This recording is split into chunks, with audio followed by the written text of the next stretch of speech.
నేను చదువుతున్నప్పుడు అదే 8వ తరగతిలో నాటకాలు వేసాను చెప్పాను కదండి. ఆ తర్వాత ఒక్కసారి ముఖానికి రంగు వేసుకుని స్టేజీ ఎక్కితే ఆ తర్వాత దురద పోదంటారండి. అక్కడ నుండి ప్రతి సంవత్సరానికి 3 నాటికలు కనీసం ఊర్లో వేసేవాళ్ళం. అక్కడ మాకు ఒక టీచర్ ఉండేవారు, ఆయన మాకు నాటకాలు డైరెక్ట్ చేసేవారు. ఆ విధంగా మేము ఆగస్ట్ 15కి, జనవరి 26కి, శ్రీరామనవమికి నాటికలు వేస్తూ ఉండేవాళ్ళం. అలా అలవాటైంది. తర్వాత హైదరాబాద్ వచ్చిన తర్వాత ఎప్పుడైతే టీం ఏర్పడిందో అక్కడ ఏఎస్ఎన్ మూర్తి గారు అని చెప్పి మా గురువుగారు, ఆయన డైరెక్షన్లో చాలా నాటికలు వేయటం జరిగిందండి. ఆ తర్వాత దూరదర్శన్లో నాటికలు మామూలుగా ఎక్కువగా వస్తూ ఉండేవి. ఆ నాటికలో రాజశేఖర్ గారని ఒకసారి ఆయన పిలిచి ఆయన నాకు ఒక నాటికలో వేషం ఇచ్చారు. ఆ తర్వాత కెమెరా ముందు, మొట్టమొదటి కెమెరా ముందు మా రాజశేఖర్ గారు, సప్తగిరిలో ఆయన పెక్స్ అండి, ప్రొడక్షన్ ఎగ్జిక్యూటివ్, ఆయన నాకు అవకాశం ఇచ్చారు. అప్పటి నుంచి దూరదర్శన్లో దాదాపు ఒక 60-70 నాటికల వరకు నేను వేయటం జరిగింది.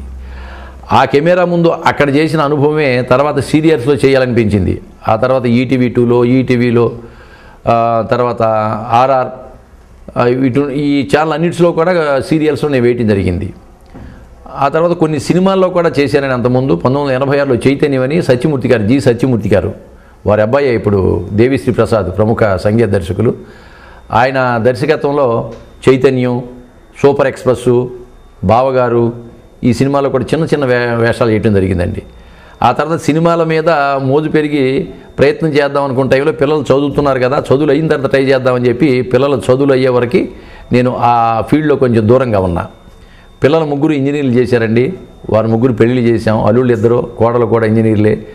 అదంతా అయిన తర్వాత వాళ్ళు సెటిల్ అయిన తర్వాత ఒక 6 సంవత్సరాల క్రితం నేను విఆర్ఎస్ తీసుకున్నా, వాలంటీర్ రిటైర్మెంట్ తీసుకుని సినిమాలో ప్రయత్నం చేద్దామని సినిమాలో ప్రయత్నం చేస్తే మహాత్మాలో కృష్ణవంశీ గారు ఒక చిన్న క్యారెక్టర్ ఇచ్చారు, ఒక సీని వేషం. ఆ తర్వాత కృష్ణ రాధాకృష్ణ గారు వేదంలో ఒక టీచర్ వేషం ఇచ్చారు, ఒక సీను ఈ మధ్య చేసింది. ఆ తర్వాత ఈ మధ్య అంటే లాస్ట్ ఇయర్ రాంబాబు గారు, దర్శకులు రాంబాబు గారు నాకు బావ సినిమాలో ఒక ఊరు పెద్ద మనిషి వేషం ఇచ్చారు. అది త్రూఅవుట్ ఒక 5-6 సీన్లో కనపడతానండి, బాగానే ఉంది. దాంట్లో హీరో సిద్ధార్థ్ గారు. ఆ తర్వాత రాజన్న సినిమా, ఇంత నిడివిగల పాత్ర, మంచి పాత్ర, ఇంపార్టెంట్ పాత్ర నాకు లభించడం నిజంగా నా అదృష్టం. ఇది చూసి మా Rajanna art director designer Ravindra గారు, ఆయన మగధీరాకి నంది అవార్డు కూడా తీసుకున్నారు. ఆయన నన్ను చూసి ఆటోనగర్ సూర్య అంటే దేవకట్ట గారి డైరెక్షన్లో ఆటోనగర్ సూర్య దానిలోకి ఒక మంచి క్యారెక్టర్, ఒక ఉదాత్తమైన క్యారెక్టర్ నన్ను సజెషన్ చేశారండి. ప్రస్తుతం దేవకట్ట గారు నన్ను పిలిపించి ఆ వేషానికి సెలెక్ట్ చేసుకున్నారు. ప్రస్తుతం షూటింగ్ అవుతుందండి. ఇంకొక సినిమా దేవరాయ, శ్రీకాంత్ గారి హీరో, డైరెక్టర్ నాని గారు, వారు పిలిపించారు. దానిలో కూడా ఒక మంచి వేషం చేయటం జరుగుతుంది. ఇంకా వేరే చిత్రాల్లో కూడా టాక్స్ అవుతున్నాయి. తప్పకుండా అవి కూడా చేస్తాననే నమ్మకం నాకుంది. నేను షిరిడి సాయిబాబాని బాగా నమ్ముకున్నవాడిని. ఆ బాబాగారి దయ వల్ల మంచి మంచి అవకాశాలు వస్తాయని ఆశిస్తున్నాను. రాజన్నకు ఇంత ప్రజాదరణ రావటానికి కారణాలు కథాబలం, దాంట్లో ఉన్న హీరో గారు, చిన్నపిల్ల మల్లమ్మ యాని, మిగతా ఆర్టిస్టులు అందరూ కూడా చక్కగా వాళ్ళ యొక్క నటన చక్కగా ప్రదర్శించారు. అందులో విలన్ శ్వేతా మేడం కానివ్వండి, ఇక మిగతా వాళ్ళందరూ కూడా చక్కగా చేయటం, అన్నిటికీ మించి సంగీతం, అన్ని పాటలు కూడా చాలా బాగున్నాయి. రికార్డింగు అంతకంటే రెట్టింపు ఉత్సాహంతో కీరవాణి గారు అద్భుతంగా రికార్డింగ్ ఇచ్చారు. ఈ మధ్యన సక్సెస్ మీట్ అయినప్పుడు కీరవాణి గారు స్టేజ్ మీదకి వచ్చి సాంబయ్య వేషం వేసిన అతను కనుక వస్తే ఒకసారి స్టేజ్ మీదకి రండి అన్నారు. నేను వెళ్ళి ఆయనకి నమస్కారం చేసి నిలబడ్డా.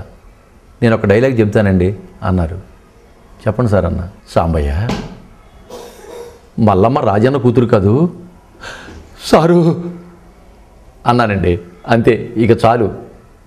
ఇది అంటే మల్లమ్మ రాజన్న కూతురు కాదు, రాజన్న కూతురు అని తెలియకుండా ఉండటానికి సాంబయ్య పడిన సాంబయ్య చేసిన కృషి. అంటే ఒకవేళ కనుక మల్లమ్మ రాజన్న కూతురు అని తెలిస్తే దొరసాని ఎక్కడ చంపుతుందో అన్న భయం సాంబయ్యలో ప్రతిక్షణం ఉండేదన్నమాట. అది కాకుండా తెలియకుండా ఉండటానికి సాంబయ్య పడిన వేదన, ఆయన పడిన కష్టం, ఆ పిల్ల గురించి అతను ప్రాణాలు అర్పించడం, ఇదంతా అద్భుతంగా చేశాడని చెప్పి కీరవాణి గారు ఆ రోజు స్టేజ్ మీద మెచ్చుకుంటుంటే నాకు చాలా ఆనందంగా ఉంది. ఆ విధంగా ప్రతి క్యారెక్టర్ కూడా ప్రతి సీన్లో కూడా ఎంతో బాగా పండించారు మా డైరెక్టర్ గారు విజయేంద్ర ప్రసాద్ గారు. విజయేంద్ర ప్రసాద్ గారు నా క్యారెక్టర్ గురించి ఎస్పెషల్లీ అన్ని సీన్లు బాగున్నాయా, చాలా బాగా చేసావు. ఒక్క సీన్లో రైల్వే స్టేషన్ సీన్ దగ్గర ఆ పిల్ల ఊరి నుంచి తీసుకెళ్ళిపోదామంటే నేను ఊర్లోనే ఉంటానని చెప్పి రైలు ఎక్కిన పిల్ల దిగిపోతుంది. దిగినప్పుడు నేను దిగొచ్చి, బండి ఎందుకు దిగినావే, నాకు ఈ ఊరికి పెట్టి వెళ్ళాలి లేదు తాత, ఈ ఊర్లో ఏముందే, ఎక్కడైనా కోసుకోనికి పువ్వులు ఉంటాయి, పాడుకోనికి పెట్టెలు ఉంటాయి, ఆడుకోనికి దోస్తులు ఉంటారే, ఈడ ఉన్నదేంది, మనం పోయే దిక్కు లేనిదేంది, పిచ్చిదానా అని చెప్పి చెంప మీద కొడతానండి. కొడితే ఆ పిల్ల అంటది, ఈ ఊర్లో రాజన్ ఉన్నాడు తాత అనగానే ఒక్కసారి నేను స్టన్ అయిపోయి అలా కూలబడిపోతా, స్తంభానికి కూలబడిపోయి, రాజన్న ఇది నీ బిడ్డని నా నీడ కూడా తెలవకుండా పెంచినా, కానీ దాని పానమంతా నీ మీదనే, దీన్ని ఎట్టా బతికించుకునేది రాజన్న అనగానే విలన్ గ్యాంగులతో, ఆవిడ లేడీ విలన్ శ్వేతామేనన్ గారి గ్యాంగ్తో వచ్చి నన్ను తీసుకుపోయి తర్వాత నన్ను చంపడం, ఆ అమ్మాయిని గుడిసెలో వేసి తగలబెట్టడం, ఇటువంటి ఈ క్యారెక్టర్ అక్కడ చేసి ఎస్పెషల్లీ ఆ రైల్వే స్టేషన్ దగ్గర సీను చాలా అద్భుతంగా ఉందని అని చెప్పి ఆయన చాలా మెచ్చుకున్నారు. అలాగే ఈ సినిమా చూసిన తర్వాత నాగార్జున గారు కూడా ఆ సీన్ చూసి కళ్ళంబడి నీళ్లు పెట్టుకున్నారట.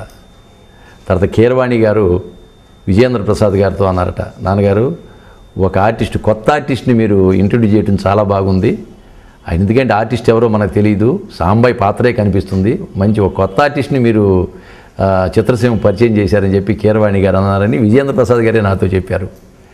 అలాగే కీరవాణి గారు అయితే ఆయన కరెక్ట్గా ఆ తాతగా వేషానికి ఆ పర్సనాలిటీ, ఆ గడ్డం అసలు ఒరిజినల్గా చాలా న్యాచురల్గా ఉందని చెప్పి కీరవాణి గారు విజయేంద్ర ప్రసాద్ గారి దగ్గర చాలా అప్రిషియేషన్ చేశారట. ఇవన్నీ విజయేంద్ర ప్రసాద్ డైరెక్టర్ గారు నాకు పిలిచి చెప్తే నాకు ఎంతో ఆనందం అనిపించింది. అరకులో దాదాపుగా 30 రోజులు నా మీద షూటింగ్ చేశారండి, నా మీద మళ్ళా మా యాని మీద. నాకు ప్రత్యేకంగా ఒక గుడిసె వేశారు సెట్టు, అక్కడే షూటింగ్ అవుతూ ఉండేది. ఇక సీన్లు అంటే వేరియస్ చోట్ల, అంటే చాలా చోట్ల తీసుకెళ్ళి ఆ పార్కులు అక్కడ చేసేవారు. ఎక్కువగా గుడిసె దగ్గర అయ్యేది పాట, ఎస్పెషల్లీ ఆ గిజిగాడ్ అనే పాట. ఆ పాట తెల్లవారుజామున 2-3 గంటలకి నా మీద షూట్ చేసేవారండి.